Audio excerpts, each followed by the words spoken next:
بسم اللہ الرحمن الرحیم۔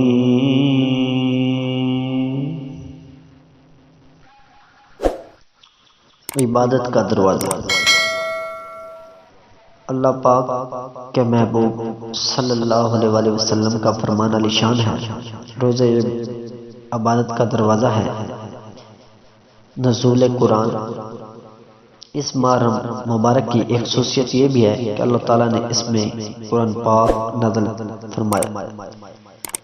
چنانچہ پارہ 2 بقرہ آیت نمبر 185 مقدس قرآن میں خدا رحمان عز و جل کا فرمان علی شان ہے۔ ترجمہ کنز ایمان۔ رمضان کا مہینہ جس میں قرآن اترا، لوگوں کے لیے ہدایات اور رہنمائی اور فیصلے کی روشن باتیں، تو تم میں سے جو کوئی یہ مہینہ پائے ضرور اس کے روزے رکھے، اور جو بیمار یا سفر میں ہو تو اتنے روزے رکھے۔ اور دنوں میں اللہ تعالیٰ آسانی چاہتا ہے اور تم پر دشواری نہیں چاہتا، اس کے تم گنتی پوری کرو اور اللہ تعالیٰ کی بڑائی بولو اس پر کہ اس نے تمہیں ہدایت کی اور کہیں تم حق گزار ہو۔